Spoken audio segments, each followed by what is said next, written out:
அடுத்ததாக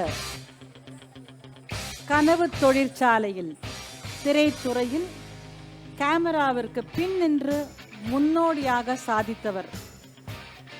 திரைப்படங்களில் கேமராவிற்கு முன் மட்டும்தான் பெண் என்பதை மாற்றி அமைத்த முன்னோடி பெண் இவர். முன்னோடி மட்டுமல்ல, நல்ல முன் உதாரணமும் கூட. படத்தொகுப்பி பார்க்கலாமா?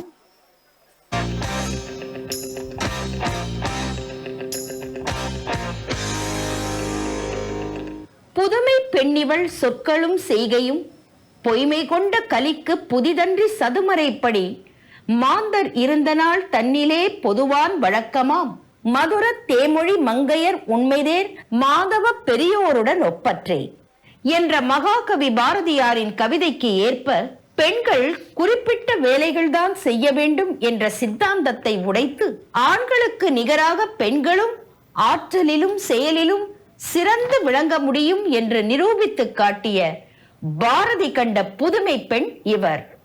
1958 ஆண்டு ஆகஸ்ட் மாதம் 28 நாள் தேசிய விருது பெற்ற பிரபல தயாரிப்பாளர் இயக்குனர் திரு B.R. பந்துலு திருமதி ஆண்டாள் அம்மாள் தம்பதியினருக்கு மகளாய் பிறந்த மேதை இவர். சென்னை சர்ச் பார்க் பள்ளியில் பள்ளி படிப்பை முடித்து பின் SIT கல்லூரியில் பட்டம் பெற்றவர் இவர். தனது தந்தையார் தமிழ், தெலுங்கு, கன்னடம், மலையாளம், ஹிந்தி என பல மொழிகளில் பற்பல வெற்றி படங்களில் நடித்தும் இயக்கியும் தயாரித்தும் கர்ணன், கப்பலோட்டிய தமிழன், வீரபாண்டிய கட்டபொம்மன் போன்ற காலத்தால் அழியாத காவியங்களை வழங்கியவர் என்ற பெருமைக்கு சொந்தக்காரர் இவர். இவருக்கு 16 வயது ஆகும் போது இவரது தந்தை காலமானார்.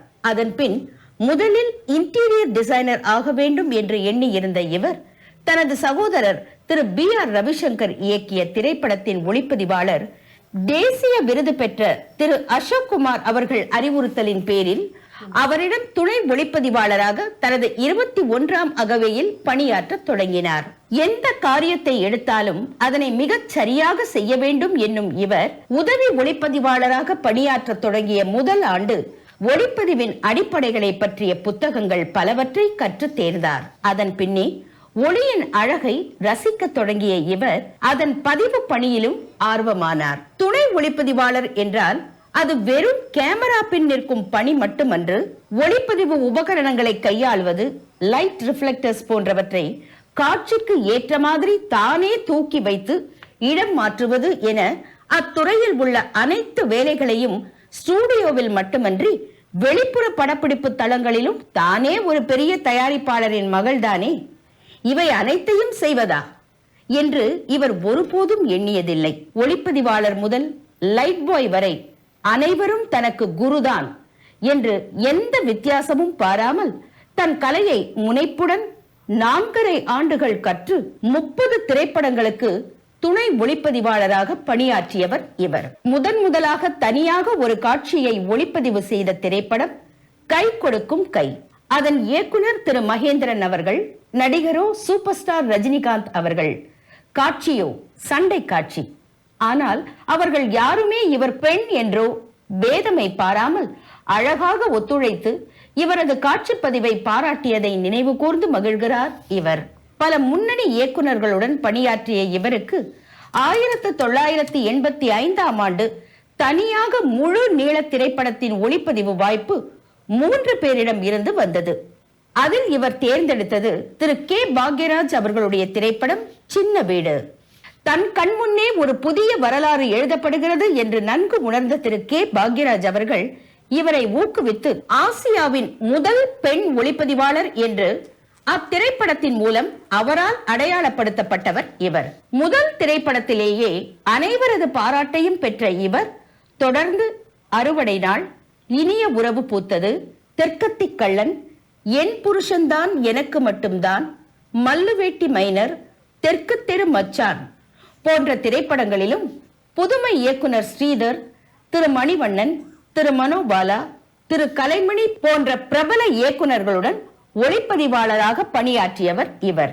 காட்சி அமைப்பு எவ்வளவு கடினமானதாக இருந்தாலும், ஆண் ஒளிப்பதிவாளர் செய்தாலும், ஆபத்தான காட்சிதான் என்றிருந்தாலும் அதனை மறுத்தால் பெண் என்ற காரணத்தினால் மறுக்கிறார் என்ற பெயர் வந்துவிடக் கூடாது என மழையோ வெயிலோ ஆறோ மரமோ ஓடும் வாகனமோ எதுவாக இருந்தாலும் துணிந்து காட்சிப்பதிவு செய்த தைரியசாலி இவர்.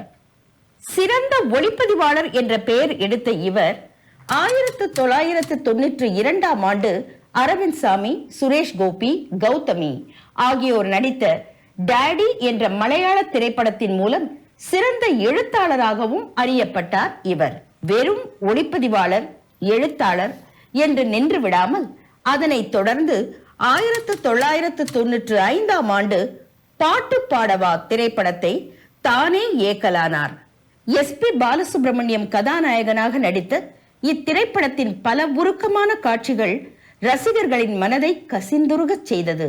2018ஆம் ஆண்டு அபியும் அனுவும் எனும் திரைப்படத்தை தமிழ் மற்றும் மலையாளத்தில் இயக்கியுள்ளார். 1996ஆம் ஆண்டு சவுண்ட் ரெக்கார்டிஸ்ட் திரு சுனில் என்பவரை மணந்து ஒரு மகனுக்கு தாயான இவர் அதன்பின் சரிகமா நிறுவனத்தில் இணைந்து பல வெற்றி தொலைக்காட்சி தொடர்களை தயாரித்து இன்று அந்நிறுவனத்தின் வைஸ் பிரசிடென்டாக உயர்ந்துள்ளார். கலையின் மீது இவருக்கு எவ்வளவு ஈடுபாடு என்பதற்கு ஒரு சிறிய எடுத்துக்காட்டுதான் கருவுற்றிருந்த போதும் 9.5 மாதம் வரை ஒளிப்பதிவு பணிகளை செய்து வந்த அதீத அர்ப்பணிப்பு கொண்டவர் இவர். இன்று நாட்டில் இந்தியன் விமன் சினிமோட்டோகிராஃபர் கலெக்டிவ் என பெண் ஒளிப்பதிவாளர்கள் கூட்டமைப்பு அமைக்கும் அளவிற்கு பல பெண்கள் இத்துறையில் சாதித்து வருகிறார்கள் என்றால் அவர்களுக்கெல்லாம் முதலில் வழிவகுத்த விடிவெள்ளி இவர். 21 வயது முதல் 64 வயது வரை இத்துறையில் தொடர்ந்து உழைத்து அதில் வெற்றியும் கண்டு வரும் வெற்றி திருமகள், திறமையின் உறைவிடம், இவருடன் பணியாற்றிய அனைவரது ஏகோபித்த பாராட்டையும் ஒருங்கே தட்டுச் சென்ற மெகா மகளிர் வாழ்நாள் சாதனையாளர் விருதினை பெறவிருக்கும் ஆசியாவின் முதல் பெண் ஒளிப்பதிவாளர் திருமதி BR விஜயலட்சுமி அவர்கள்.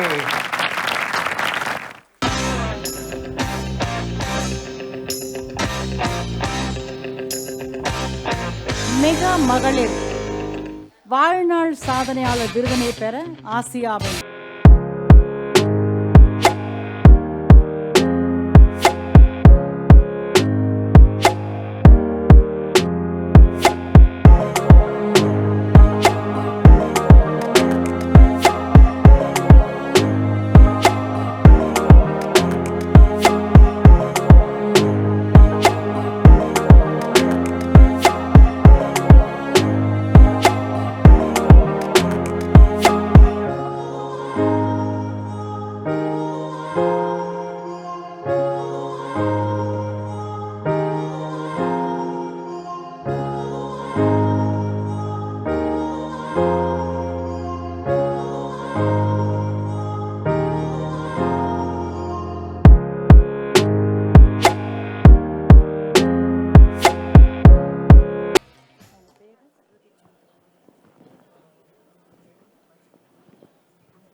ஒரு சில வார்த்தைகள் எங்களுக்காக.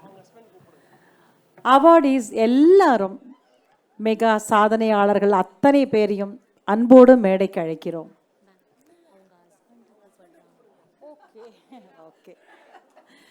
விஜயலட்சுமி மேடம், அவங்க ஹஸ்பண்ட் கொஞ்சம் மேலே வர முடியுமா ப்ளீஸ்?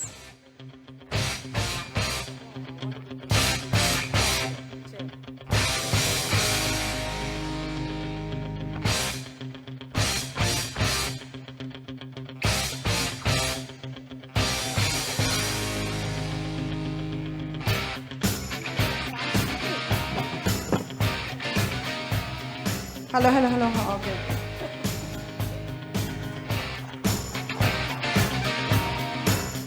எல்லாருக்கும் வணக்கம். திங் இஸ் ஸ்ரீநதி எங்கே இருக்கா? எனக்கு வந்து ஆக்சுவலாக வெக்கமாக இருக்குது. ஏன்னா எனக்கு தமிழில் அவ்வளோ சரியாக பேச வராது. அவள் பேசுறது பார்த்து உண்மையிலே வந்து நான் வைக்கப்பட்டேன். சரியாக வராது லிட்ரலி. இந்த அவார்டு வந்து ஆக்சுவலாக வந்து விமன் அச்சீவர்ஸ்க்குன்னு சொல்லிட்டு அகல்யான்னு ஒரு பொண்ணு வேலை செய்கிறாங்க மெகா டிவிக்கு. ஸோ அவங்க தான் வந்து என்னை காண்டாக்ட் பண்ணி, மேம் உங்களோட இது வீடியோ ஷூட் பண்ணணும், ஆகும்போது வந்தாங்க, வந்து அவங்க எடுத்துக்கிட்டே இருந்தாங்க, எடுக்கிறாங்க. அப்போ அவங்கள வச்சு கேட்டேன், என்ன மாமனி பண்ணுற நீ ஆக்சுவலாக வந்து எப்படி வந்து இதை தேர்ந்தெடுக்கிறேன் இந்த இவங்களை வந்து அவார்டீஸை. அப்போ மேம் நாங்கள் வந்து ஒரு இனோவா எடுத்துப்போம், நாங்கள் 2 இது கேமராமேன் 3 கேமராமேன், நாங்கள் வந்து அது இனோவா தான் எங்கள் இது, அங்கேயே தான் படுத்துவோம், அப்படியே தான் போவோம், ஊராக போவோம், தமிழ்நாட்டில் ஃபுல்லாக போய் ஒரு 80 பேர் நாங்கள் வந்து ஷூட் பண்ணுவோம். ஷூட் பண்ணிவிட்டு அதில் ஒரு 10 பேர் வந்து மேடம் வந்து ஜெயந்தி மேடமா அப்படி எங்களை செலக்ட் பண்ணி ஷூட் பண்ணுறாங்க. 80 பேர் செலக்ட் பண்ணி எவ்வளோ ரிசர்ச் அதில் போயிருக்கும் பாருங்கள். செலக்ட் பண்ணி 80 குக்கிராமங்கள்லாம் போய் தேடி கண்டுபிடிச்சி அப்போ கூட நான் வந்து ஓகே சரி ஏதோ ஒரு இன்ஃபர்மேஷனாக தான் நினச்சேன். இங்கே வந்து பார்க்கும்போது தான் பார்க்குறேன் ஒரு பார்ட்டிசிபெண்ட்டுக்கும் 10 நிமிஷம் வீடியோ போகுது, ஒன்லி 10 பேருக்கு. அப்போ 80 பேருக்கு அவங்க எவ்வளோ ஷூட் பண்ணியிருப்பாங்க. செலக்ட் பண்ணி 10 பேர் 100 நிமிஷம். ஓகே 100 நிமிஷம் வீடியோ இப்படி தான் சொன்னாங்க அவங்க அகல்யா. பட் அகல்யா ஒரு silent woman achiever in mega டிவின்னு சொல்லலாம். உங்கள் டீமே ரொம்ப நல்ல டீம் மேம். இதில் எத்தனை பேருக்கு தெரியாது, பட் ஜெயந்தி மேம் வந்து ஒரு ஃபில்ம் எடிட்டர். அவங்க வந்து round of claps for her. அவங்க வந்து my husband is a film editor. ஆமாம். ஸோ வந்து அவங்க வந்து அடியார் ஃபில்ம் இன்ஸ்டியூட்டில் பாஸ் அவுட் பண்ணிவிட்டு இன்றைக்கி வந்து சக்ஸஸ்ஃபுல்லாக மெகா டிவி நடத்திட்டுருக்காங்க. ஸோ ஐ ரியலி மேம் இன்றைக்கி வந்து இது வந்து இந்த அவார்டை வந்து 1 வருஷம் 2 வருஷம் இல்லை 14 வருஷம் நீங்கள் வந்து விமன் அச்சீவர்ஸை கஷ்டப்பட்டு தேர்ந்தெடுத்து அவங்கள பெருமைப்படுத்தி அவங்கள வந்து ஒரு ஸ்பாட்லைட்டுக்கு கொண்டாந்து பண்ணிகிட்ருக்கீங்கன்னா அந்த உங்களோட வந்து அந்த டெடிக்கேஷனுங்கிறது எனக்கு ரொம்ப பெருமையாக இருக்குது இங்கே நிற்கிறதுக்கே முதல்ல. இல்லைங்க அதுதான் நான் சொல்ல வந்தேன். அச்சீவ்மெண்ட்டுங்கிறது நான் சொல்கிறது 23 வருஷத்துக்கு முன்னாடி நான் சினிமாட்டோகிராஃபி விட்டுட்டேன், 96 விட்டுட்டேன். நான் இன்றைக்கி என்ன இருக்கேங்கிறது தான் முக்கியம். இன்றைக்கி நான் என்னவா இருக்கிறேன், நான் ரொம்ப சக்ஸஸ்ஃபுல்லாக இருக்கேன். நான் ஒரு கார்ப்பரேட் ரோலில் நான் சீரியல் எடுத்து நான் வந்து நல்ல பணம் சம்பாதிச்சுன்னு இருக்கிறேன். அதுதான் நளினிக்கு தெரியும், மீராவுக்கு தெரியும், எல்லாருக்கும் தெரியும் அவங்களுக்கு. நான் வந்து நிறையா பணம் சம்பாதிச்சுன்னு இருக்கேன், எந்த இதுவும் இல்லாமல். இங்கே வந்து பார்க்கும்போது தான் பார்த்தா மற்ற எல்லா பார்ட்டிசிபெண்ட்ஸும் சோஷியல் சர்வீஸ் பண்ணுறாங்க. அதுவும் அந்த குழந்தை ஸ்விம்மிங் அவங்க பேஷனேட்டாக என்ன பண்ணுறாங்களோ பண்ணுறாங்க. தாய்ப்பால் கொடுத்துருக்காங்க. அங்கே வந்து இவங்க டீச்சர் பேசுகிறத பார்த்தேன். அவங்க வந்து எல்லாம் அந்த அம்மா அதுவும் 85 வயசில் எவ்வளோ பேஷனேட்டாக இருக்காங்க. அவங்க செஞ்ச இதை பற்றி இன்னும் பேஷனேட்டாக இருக்காங்க. அதை பார்க்கும்போது நான் ரொம்ப சின்னவளாக தோணுனேன். ஃப்ராங்க்லி ஸ்பீக்கிங் நிஜமாக சொல்கிறேன், இன்றைக்கி வந்து நீங்கள் பெரிய விஷயம் செய்கிறீங்க. இதில் வந்து இவங்களோடலாம் நான் சேர்ந்து நான் வந்து இந்த அவார்டு வாங்குறதுக்கு நான் வந்து ரொம்ப பெருமைப்படுறேன். அதுவும் உங்கள் கையால் வாங்குறதுக்கு ரொம்ப பெருமையாக இருக்குது மேம். பொதுவாக ஒன்று சொல்லிக்கிறேன், இது வந்து பெண்கள் வந்து எந்த துறையிலையும் வந்து முன்னுக்கு வரணும்னா ஒன்று அம்மா அப்பாவோட சப்போர்ட் இருக்கணும், இல்லை ஹஸ்பண்டோட அங்கே தூரம் நிற்கிறாரு பாருங்க, ஹஸ்பண்டோட சப்போர்ட் இருக்கணும். ஸோ அப்போ வந்து சினிமாட்டோகிராஃபிக்கு எங்கள் அம்மா தான் வந்து சப்போர்ட் பண்ணாங்க. இன்றைக்கி நான் இவ்வளோ சக்ஸஸ்ஃபுல்லாக இருக்குன்னா my husband is my support, sole support actually. So தயவுசெய்து பெண்களுக்கு வந்து சப்போர்ட் பண்ணுங்கள் எல்லாரும். ஸோ இது அப்போ தான் வந்து அவங்க எல்லாரும் வெளிச்சத்துக்கு வர முடியும். Thank you so much. Thank you so much ma'am. Ma'am ஆனால் ஒரு சின்ன பொய் சொல்லிட்டீங்க, தமிழ் பேச தெரியாது. நீங்கள் இவ்வளோ அழகாக பேசுறீங்க. ஏங்க ஸ்ரீநதி பேசுறதுன்னா நான் கோடம்பாக்கம் தமிழில் பேசிகிட்டு இருக்கேன், நீங்கள் வேற. Thank you so much ma'am. Thank you so much madam.